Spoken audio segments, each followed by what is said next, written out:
one time or another, we've all glanced at our daily horoscope, just for fun. But astrologers claim there's a wealth of personal knowledge to be found in the universe. That the alignment of the stars and planets dictates not only who we are, but also our very destiny. What is the truth? We asked Michael Shermer to help determine whether astrology is a legitimate science or science fiction. According to ancient astrologers, the movement of the sun, moon, and planets directly controls our lives and our destinies. Sound implausible? Perhaps. But today, astrology remains enormously popular worldwide. We wondered how this so-called science would hold up to a tough challenge. So we went to a leading astrologer, and he agreed to let us put him to the test. Jeffrey Armstrong has studied astrology for nearly 30 years and has performed 25,000 astrological readings. Rather than relying on traditional Western astrology, the type you see in the newspaper, Armstrong specializes in Vedic astrology, an Eastern version which he claims uses a far more accurate mapping of the stars. There's invisible, powerful forces that are constantly shaping our experience of life. On any given day, at any given moment, there's, tens of thousands of babies born at the same time. So will they all have the same destiny? No, of course not. On a given day, there would be many different variations depending on where the person was born because of their latitude and longitude. So there are subtle differences that account for differences in the horoscopes as well. After studying an individual's horoscope, Jeffrey has a one-on-one conversation to discuss what their chart reveals. Is because you're in Moon in Taurus right now, obviously you're heading toward a pretty important time where major developments are taking place. I've had charts done, and really, after I met Jeffrey just this past year, I've understood that it's applicable to my life. People come to astrologers when they want some guidance, when they want some help. They don't go to astrologers when everything's going great and they feel confident in their lives. They'll go to an astrologer rather than their counselor. Virginia Bowen practiced astrology for 10 years until she came to a sobering discovery. I got out of astrology because I realized that what I was really doing was practicing psychology without a license. For example, looking at how someone was reacting to what I was saying and taking my cue from that. Or looking for what they were looking for in the answer and helping guide them to a way to make what I was saying fit. We asked Virginia to analyze a reading Jeffrey Armstrong did for Los Angeles-based business executive Alice Seegers, a person highly skeptical of astrology. Alice and Jeffrey never spoke or met prior to the reading, and all Jeffrey was provided with was Alice's date, time, and place of birth. Your horoscope is a scorecard. And it was held up at the moment of your birth in the sky to say, here is some interesting information about the patterns that this person is carrying with them. My goal is to read those patterns out to you for your benefit so that you see, right away, he's telling her, I'm here for you. He's making the first preliminary bonding statements to make her feel more comfortable. That means you're suited for executive positions. You have a strong Mars. That means you were probably used to be in charge of things a lot in your life. Is it so? Yes. Yeah. You were probably... See, he says here to her, you're suited for executive positions, the strong Mars, but she's wearing a business suit, and she has a serious haircut, and she's in her mid-30s. That would be a logical assumption to make about this woman. You're Capricorn rising, and Capricorn rising is one of those rising signs that if you don't trim them, your eyebrows tend to get a little bit bushy. Wow.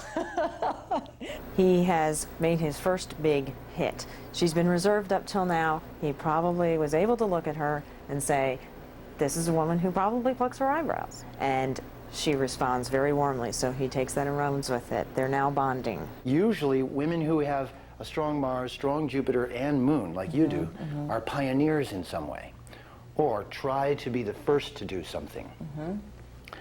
Did you do something like that? Were you athletic, or were you pushing yourself, or trying to be new in a field, or not so much new. Competitive? No, I would say more.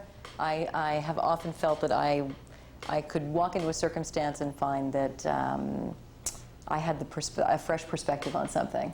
At this point, she started to give him a lot of information. See, he threw out women are pioneers. Right. Do you find that you're always starting new things, and she's saying no, no, no. But as she says no, she starts to look for something that will fit. You can almost see it searching in her face, Yes. looking for what it is he's asking. That's right. And she finds it, and then she continues talking and gives him even more information about that. So she's doing the reading at this point. She's doing the reading. What the timing of the horoscope says is about 2 years ago, you started going through a more turbulent period. You changed jobs, you changed careers, you made a decision, you got out of a relationship, something happened. A mother or father died, something happened within your life within the last, say, 3 years. Yes. Yeah? Yes. What was it? My father died of cancer. Right. Okay, right here, he talks about a transit. That can mean any number of things. You changed jobs, you changed careers, you changed your home, you made a decision of some sort. Here he actually gives her all the options. He gives her so many options, and of course she finds one of them that fits. Was that a major? Yeah, it was, yes. I quit, I quit my job to be with him. That's that sweet nurturing side of your temperament that comes from the sun in Taurus, which would give up themselves out of love, and therefore you're the kind of person who, if you love someone, you love them totally. Absolutely. And give yourself completely. Absolutely. It's not a halfway thing. She's just told him that she quit working to take care of her dying father. Now he switches to, instead of her being a strong, forceful... Hard-driving career woman, she's a nurturing, caring, loving. Yes. Someone like you doesn't get depressed much. That I might argue a bit. Yeah, I've never been, diagnosed Clinically depressed. No, Right. but I, at the risk of sounding really self-absorbed, I think that I've definitely hit some good depression, and I've been to the river and been baptized. Hallelujah. Yeah, exactly. But yeah, no, that's accurate. Yes. What she just said is, yes, that's accurate. But he had missed this question. He said, you're not really someone who gets depressed much. She said, no, I'll argue with you on that. I hit rock bottom. When she said, I've hit rock bottom, he bonds with her for a moment. Then she says, oh, yeah, that's accurate. She's given him a hit where he was wrong. Wow, Good thank doing you. your reading? Pleasure. Yes, officially blew me away. Thank you. My pleasure. So Virginia, after reviewing Alice's session, what do you think is really going on here? He knows how to open up a client. Early on, she was a little reserved, maybe a little skeptical. He opened her up. As he started to get her to give him more information, he was able to hit more things on target for her based on the information she had already given him. Way more based on that than on the chart. So both of them are collaborating and making it be real. The stars don't tell us anything. I don't think the planets are doing the guiding. What Virginia Bowen says are psychological tactics, Jeffrey Armstrong defends as an inherent give and take, which he maintains works in conjunction with the astrological chart to produce a more accurate reading. There's always a therapy component to every human encounter when you're face to face. If it's just psychotherapy, then it wouldn't be astrology. Next, we put astrologer Jeffrey Armstrong to the ultimate test. 9 readings of people he can't see or speak to. The results may surprise you.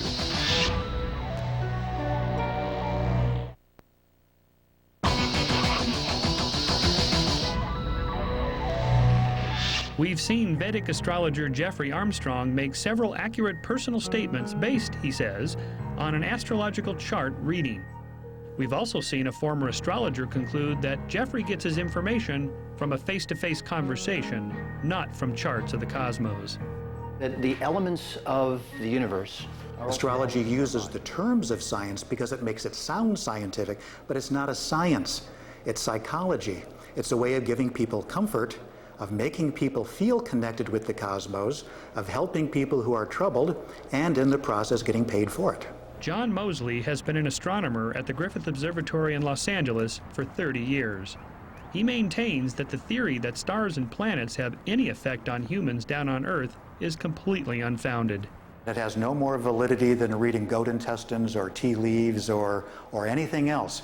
It's not connected with the real universe. That's just mumbo jumbo. That's a smokescreen to make it sound legitimate. People have been given dogmatic versions of astrology or amateurish versions of it and rejected it.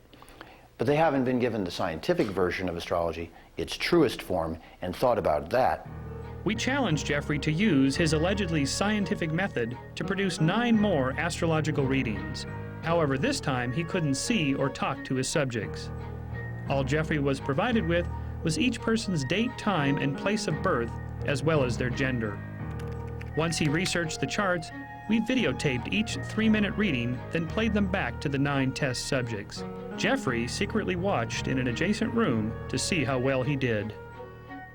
Okay, here you go. Jennifer, this is you. Person A, they'll start out in the beginning of their life not as heavy, more toward the slender side, but then after the age of 40, they'll tend to put on a little bit more weight. Probably had a difficult father relationship or separation from father, wasn't around as much. There's also likelihood that this person was a dancer or a martial artist. Jennifer, the martial arts and the dancer? I thought it was interesting he picked up on that because I did study Taekwondo. You did? Interestingly enough. And I do love to dance.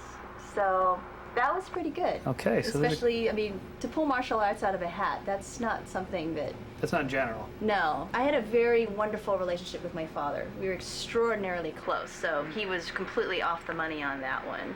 Overall, Jennifer agreed with 9 out of Jeffrey's 13 statements, giving him an accuracy of 69%. Well, the first thing that's very obvious here is that they are a bit of a clown, or when they were growing up was probably the smart aleck or the comedian, the humorist in the group. Their speech is at times strong.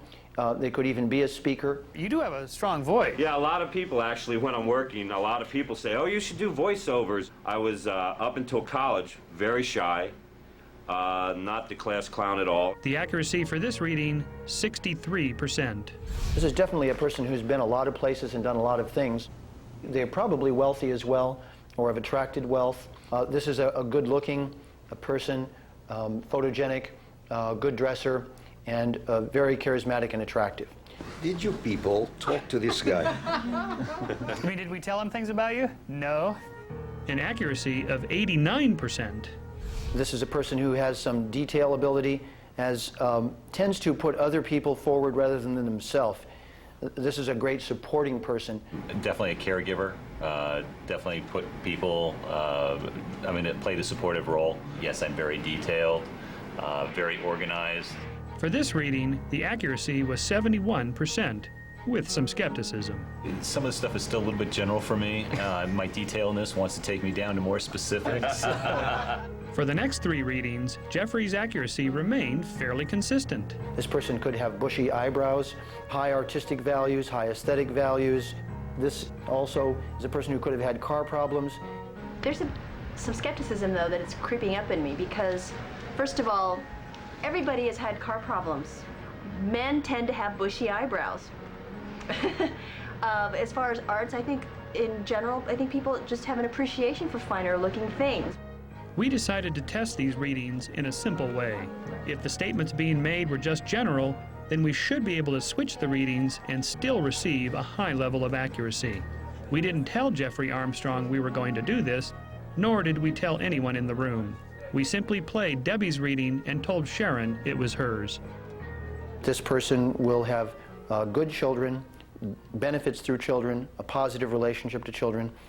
This person is not in their very best period right now. They're experiencing obstacles. This person is also someone whose relationship to their parents was good.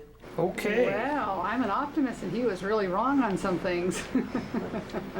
I have no children. My parent relationship was not good. Now experiencing a few obstacles, maybe. The best time of my life ever. Right now. Absolutely. Okay. Interestingly, the wrong reading was only 38% accurate. We then played Debbie, Sharon's reading, again, totally unbeknownst to anyone. This person would probably have more than one marriage. I would think at least 2, or it'll be difficult for them to find a partner at first, so there could be a delay. The kind of person who would do something first and think about the consequences later, or rush toward doing something before they looked at the map. The one thing where he says that I act before I think, that is so unlike me. If anything, I overanalyze things until people are sick of hearing about it, and then I do it. He talked about more than one marriage. I've only been married once. With this switched reading, the accuracy fell to only 21%. Well, for all your readings, you got the correct readings, except we flip-flopped you 2. Oh, no kidding. Yeah. We then played Debbie her actual reading. This person will have good children, benefits through children, a positive relationship to children.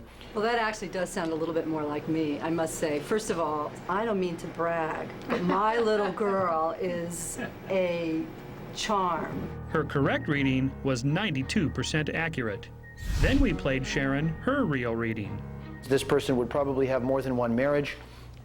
I would think at least two, or it'll be difficult for them to find a partner at first, so there could be a delay. I think this is much more myself. I mean, by far and away. More than one marriage? Yes, but I waited 25 years to marry this man, so that part about waiting is true. Sharon's real reading, 94% accurate.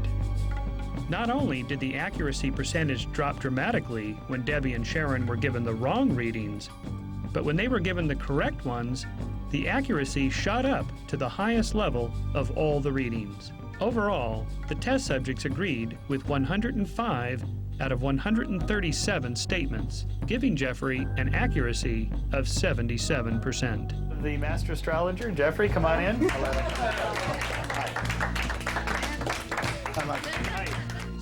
Should Jeffrey Armstrong have been able to make accurate statements 77% of the time, just on generalities, logical guesses, and dumb luck? I don't think you can explain what I did as luck, because I didn't see the 9 people at all. Obviously, astrology, used properly, has the ability to see certain patterns or core things that I shouldn't have known just from their birth information. But I respect skepticism as the beginning of intelligent thought in any subject, to start out looking for reality rather than belief. While skeptics will explain the results of our study as due to chance and wishful interpretation, believers will see them as further proof that the stars and planets directly influence our lives. Coming up, this man says ghosts can be captured